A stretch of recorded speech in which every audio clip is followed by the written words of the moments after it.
Hi friends, welcome back to Viniz world. നമ്മൾ ഇന്ന് ഉണ്ടാക്കുന്നത് കപ്പലണ്ടി മിഠായിയാണ്. അതിനായിട്ട് ഒരു കപ്പ് കപ്പലണ്ടി കഴുകി ഒരു ഫ്രൈ പാനിലിട്ട് ഒന്ന് വറുത്തെടുക്കുക.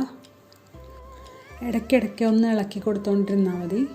മീഡിയം ഫ്ലെയിമിൽ വെച്ചാൽ മതി കേട്ടോ. ഈ ചാനൽ സബ്സ്ക്രൈബ് ചെയ്യാത്തവരൊക്കെ ഒന്ന് സബ്സ്ക്രൈബ് ചെയ്ത് തൊട്ടടുത്ത് തന്നെ കുഞ്ഞ് ബെല്ലൈക്കണിൽ ഓൾ എന്ന ഓപ്ഷനും കൂടി എനാബിൾ ആക്കണേ. കുറച്ച് സമയം കഴിയുമ്പോൾ ഇത് പൊട്ടണ സൗണ്ട് കേൾക്കാം. നമുക്ക് ഇളക്കി കൊടുത്തുകൊണ്ടിരിക്കുക കേട്ടോ. എല്ലാം പൊട്ടിക്കഴിയണവരെ നമുക്ക് വെയിറ്റ് ചെയ്യാം, ഇളക്കിക്കൊണ്ടേയിരിക്കാം. ഇത് കുറച്ച് സാധാരണ നമ്മൾ കഴിക്കാനെടുക്കുന്നതിനേക്കാളും കുറച്ചുകൂടി മൂക്കണം കേട്ടോ. ആയാന്നറിയാനായിട്ട് ഒരെണ്ണം എടുത്ത് കഴിച്ച് നോക്കാം കേട്ടോ. അതെടുത്ത് മാറ്റി വെച്ചിട്ട് അതിൻ്റെ ചൂട് മാറുമ്പോഴേ നമുക്കത് കറക്റ്റ് ആയോ എന്ന് അറിയാൻ പറ്റുള്ളൂ. ഇപ്പോൾ ഇതായി വന്നിട്ടുണ്ട്. നമ്മളിതിൻ്റെ ഫ്ലെയിം ഓഫ് ചെയ്യാം കേട്ടോ. എന്നിട്ട് ഇതൊന്ന് ആറാൻ വേണ്ടി വെക്കാം.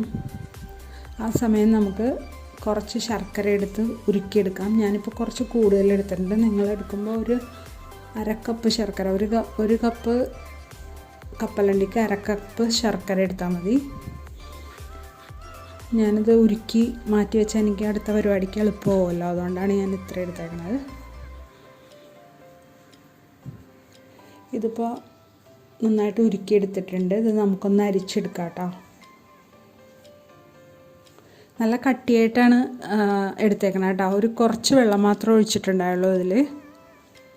ഞാനിതിൽ അര ഗ്ലാസ് വെള്ളമാണ് ഒഴിച്ചത്. അപ്പോൾ തന്നെ നല്ല കട്ടിയായിട്ടുള്ള ശർക്കര പാവാണ് കിട്ടിയത്. നിങ്ങൾ അരക്കപ്പാണ് വെക്കണമെന്നുണ്ടെങ്കിൽ 2-3 ടേബിൾ സ്പൂൺ വെള്ളം ഒഴിച്ചാൽ മതി. ഇനി നമുക്കിതൊന്ന് ചൂടാക്കി കൊടുക്കാം.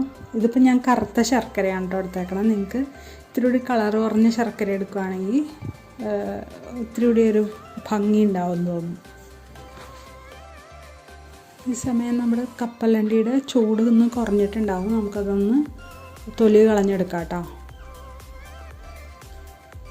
നിങ്ങൾ റെഡിമെയ്ഡ് കപ്പലണ്ടി മേടിക്കുകയാണെങ്കിൽ, അതായത് വറുത്ത കപ്പലണ്ടി മേടിക്കുകയാണെങ്കിലും ഒന്ന് ജസ്റ്റ് ഒന്ന് ഫ്രൈ ചെയ്തിട്ടെടുക്കണം കേട്ടോ. ഇപ്പോൾ ഇത് നമ്മുടെ ശർക്കര നീര് തിളച്ച് വന്നിട്ടുണ്ട്. നമുക്കിനി ഇതായോന്നൊന്ന് ടെസ്റ്റ് ചെയ്ത് നോക്കാം കേട്ടോ. കുറച്ച് വെള്ളത്തിലേക്ക് ഇത്തിരി ശർക്കരപ്പാനി എടുത്ത് ഒഴിച്ചിട്ട് കൈ കൊണ്ട് ഇതുപോലെ ഒന്ന് ചെയ്ത് നോക്കുമ്പോൾ അത് ഉരുണ്ട് വരുവാണെങ്കിൽ ഇതായിട്ടുണ്ട്. ഇപ്പോൾ ഇതായിട്ടുണ്ട്, കണ്ട ഉരുണ്ട് വന്നിട്ടുണ്ട്. ഇനി ഫ്ലെയിം ഓഫ് ചെയ്ത് കൊടുക്കാം. ഇനിയും ഈ ചൂടിൽ തന്നെ ഇരുന്നിട്ടുണ്ടെങ്കിൽ അത് കൂടുതൽ കട്ടിയായി പോകും. അപ്പോൾ ഫ്ലെയിം ഓഫ് ചെയ്തിട്ട് ഒന്ന് ഇളക്കി കൊടുക്കുകയാണ്. എന്നിട്ട് അതിലേക്ക് നമുക്ക് തൊലി കളഞ്ഞ് വെച്ചേക്കണ കപ്പലണ്ടി ഇട്ട് കൊടുക്കാം കേട്ടോ. എന്നിട്ടൊന്ന് ഇളക്കി കൊടുക്കാം. ഇടുമ്പോൾ തന്നെ ഒന്ന് ഇളക്കി ഇട്ട് കൊടുക്കാം കേട്ടോ. കുറച്ചും കൂടി ഉണ്ട്, അതും കൂടി ഇട്ട് കൊടുക്കാം. നമ്മൾ എന്താ പറയുക, തൊലി കളഞ്ഞ് അതിൽ നിന്ന് തന്നെ നേരിട്ടിട്ട് കൊടുത്തിട്ടുണ്ടെങ്കിൽ അതിൽ തൊലി വീഴാനുള്ള ചാൻസ് ഉണ്ട് കേട്ടോ. അതുകൊണ്ടാണ് വേറെ ഒരു പാത്രത്തിലേക്ക് മാറ്റിയിട്ട് വേണം ഇട്ട് കൊടുക്കാൻ.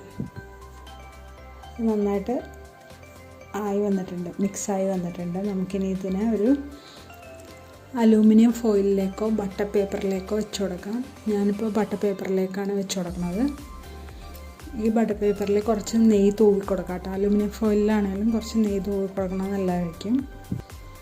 ഇതിലേക്ക് ഇട്ട് കൊടുത്തതിന് ശേഷം നമുക്കിത് ഒരു സ്പാച്ചില വെച്ച് ഒന്ന് ഷേപ്പ് ചെയ്ത് കൊടുക്കാം കേട്ടോ. ഒന്ന് ലെവൽ ചെയ്ത് കൊടുക്കാം. ആറണേന് മുമ്പ് തന്നെ ലെവൽ ചെയ്ത് കൊടുക്കണം കേട്ടോ, അല്ലെങ്കിൽ പിന്നെ ലെവൽ ചെയ്യാൻ പാടായിരിക്കും. ഇനി ഇതൊന്ന് ആറി വരുമ്പോൾ നമുക്ക് ഏത് ഷേപ്പിലാണോ വേണ്ടതെന്ന് വെച്ചാൽ അത് ആ ഷേപ്പിൽ മുറിച്ച് വെക്കാം കേട്ടോ. മുറിച്ചെടുക്കണ്ട, ഒന്ന് വരഞ്ഞു കൊടുത്താൽ മാത്രം മതി. ഇത് ആറുമ്പോൾ നമുക്ക് ഉപയോഗിക്കാം. ഇതിപ്പോൾ എല്ലാവർക്കും ഇഷ്ടമായി എന്ന് വിചാരിക്കുന്നു. ഇഷ്ടമെങ്കിൽ ലൈക്ക് ചെയ്യാനും കമൻറ്റ് ചെയ്യാനും ഷെയർ ചെയ്യാനും മറക്കല്ലേ. സബ്സ്ക്രൈബ് ചെയ്ത് ബെൽ ബട്ടണും കൂടി എനേബിൾ ചെയ്യണേ. Thanks for watching.